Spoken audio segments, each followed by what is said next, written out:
Welcome to Homemade Audiobooks, your one-stop shop for cosy bedtime narrations, complete with over-the-top voices and immersive sound effects, intended to fully plunge you into whatever literary world I've chosen to visit. In true dictatorial style, I have decided to eschew the public vote on my next read. This is because I've got loads of Treasure Island chapters in the can and wanted to get them out. Special thanks to my patrons, Toucan's Mom and Chris L, for their continued support on Patreon. If you're enjoying my audio creations, why not sail on over to my Patreon and chuck this willing crew a couple of shiny pieces of 8. It would be much appreciated. Anyway, now it's time to head off to a land of pirates, parrots, skullduggery and sand, maps, marauders, mutinies and mutineers, sea dogs, scallywags and swashbucklers. Welcome to Robert Louis Stevenson's Treasure Island. Chapter 8. At the Sign of the Spyglass. When I had done breakfasting, the squire gave me a note addressed to John Silver at the Sign of the Spyglass, and told me I should easily find the place by following the line of the docks and keeping a bright lookout for a little tavern with a large brass telescope for sign. I set off, overjoyed at this opportunity to see some more of the ships and seamen, and picked my way among a great crowd of people and carts and bales. The dock was now at its busiest, until I found the tavern in question. It was a bright enough little place of entertainment. The sign was newly painted, the windows had neat red curtains, the floor was cleanly sanded. There was a street on each side, and an open door on both, which made the large, low room pretty clear to see in spite of clouds of tobacco smoke. The customers were mostly seafaring men, and they talked so loudly that I hung at the door, almost afraid to enter. As I was waiting, a man came out of a side room, and, at a glance, I was sure it must be Long John. His left leg was cut off close by the hip, and under the left shoulder he carried a crutch, which he managed with wonderful dexterity, hopping about upon it like a bird. He was very tall and strong, with a face as big as a ham, plain and pale, but intelligent and smiling. Indeed, he seemed in the most cheerful spirits, whistling as he moved about among the tables, with a merry word or a slap on the shoulder for the more favoured of his guests. Now, to tell you the truth, from the very first mention of Long John in Squire Trelawney's letter, I had taken a fear in my mind that he might prove to be the very one-legged sailor whom I had watched for so long at the old Bembo. But one look at the man before me was enough. I had seen the captain and Black Dog and the blind man Pew, and I thought I knew what a buccaneer was like. A very different creature, according to me, from this clean and pleasant-tempered landlord. I plucked up courage at once, crossed the threshold, and walked right up to the man where he stood, propped on his crutch, talking to a customer. "Mr. Silver, sir?" I asked, holding out the note. "Yes, my lad," said he. "Such is my name, to be sure. And who may you be?" And then, as he saw the squire's letter, he seemed to me to give something almost like a start. "Oh," said he, quite loud and offering his hand. "I see. You're our new cabin boy. Pleased I am to see you." And he took my hand in his large, firm grasp. Just then, one of the customers at the far side rose suddenly and made for the door. It was close by him, and he was out in the street in a moment, but his hurry had attracted my notice, and I recognised him at once. It was the tallow-faced man, wanting 2 fingers, who would come first to the Admiral Bembo. "Oh," I cried, "stop him! It's Black Dog!" "I don't care 2 coppers who he is," cried Silver, "but he hasn't paid his score. Harry, run and catch him."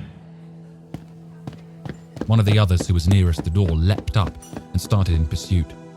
"If he were Admiral Hork, he shall pay his score," cried Silver, and then, relinquishing my hand, "Who did you say he was?" he asked. "Black what?" "Dog, sir," said I. "Has Mr. Trelawney not told you of the buccaneers? He was one of them." "So?" cried Silver, "in my house." "Ben, run and help Harry. One of those swabs, was he? Was that you drinking with him, Morgan? Step up here.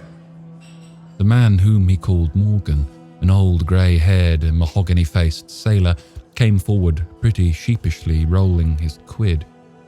Now, Morgan, said Long John very sternly, you never clapped your eyes on that black dog before, did you now? No, aye, sir. Said Morgan with a salute. You didn't know his name, did you? No, sir. By the powers, Tom Morgan, if it's as good for you, exclaimed the landlord. If you'd been mixed up with the like of that, you would never have put another foot in my house, you may lay to that. And what was he saying to you? I don't rightly know, sir, answered Morgan. You call that a head on your shoulders or a blessed dead eye? Cried Long John. Don't rightly know, don't ya? Perhaps you don't happen to rightly know who you was speaking to, perhaps. Come now, what was he jarring? Voyages, captains, ships? Pipe up.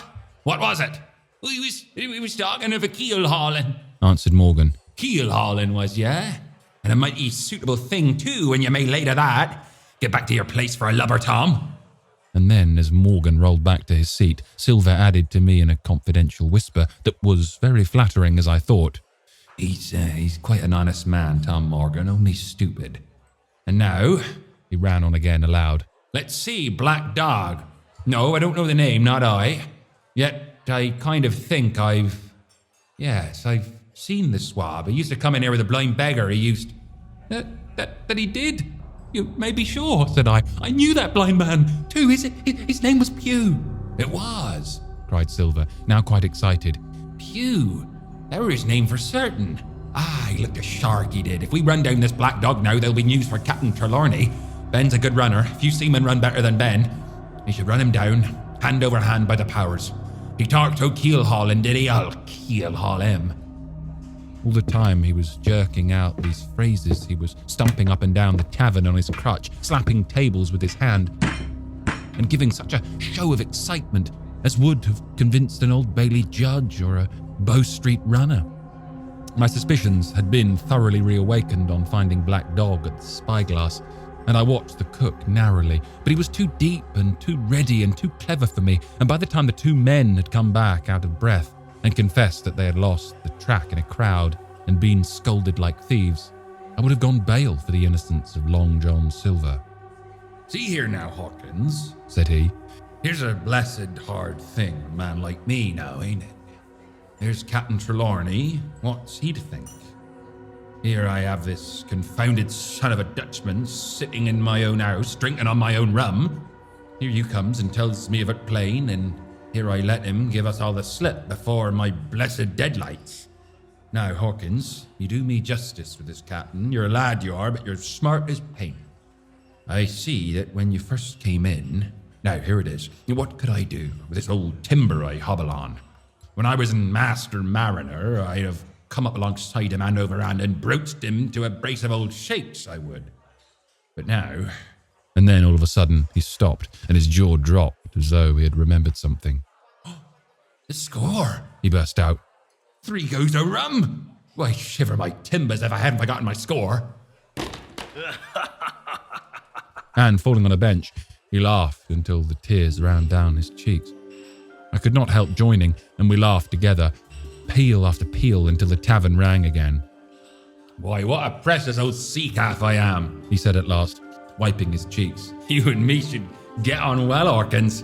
For I'll take my Davy, I should be rated ship's boy. But come now, stand by to go about. This won't do. Duty is duty, messmates. I'll put on my old cocked hat and step along of you to Captain Trelawney and report this here affair. For, mind you, it's serious, young Hawkins, and neither you nor me's come out of it with what I should make so bold as to call credit. Nor you neither, says you, not smart. None of us, the pair of us, smart, but dash my buttons. That was the good one about my score. And he began to laugh again, and that so heartily that, though I did not see the joke as he did, I was again obliged to join him in his mirth. On our little walk along the quays, he made himself the most interesting companion, telling me about the different ships that we passed by, their rig, tonnage and nationality, explaining the work that was going forward, how one was discharging, another taking in cargo, and a third making ready for sea. and every now and then telling me some little anecdote of ships or seamen, or repeating a nautical phrase till I had learned it perfectly. I began to see that here was one of the best of possible shipmates. When we got to the inn, the squire and Dr. Livesey were seated together, finishing a quart of ale with a toast in it, before they should go aboard the schooner on a visit of inspection. Long John told the story from first to last, with a great deal of spirit and the most perfect truth. That was how it were now, weren't it, Hawkins? He would say now, again and again, and I could always bear him entirely out. The two gentlemen regretted that Black Dog had got away, but we all agreed there was nothing to be done, and after he had been complimented, Long John took up his crutch and departed. All hands aboard by 4 this afternoon, shouted the squire after him. Aye, aye, sir, cried the cook in the passage.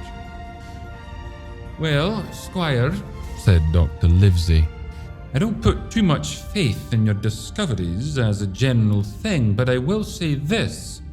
John Silver suits me. Oh, the man's a perfect trump, declared the squire. And now, added the doctor, Jim may come on board with us, may he not? To be sure he may, says the squire. Take your hat, Hawkins, and we'll see the ship.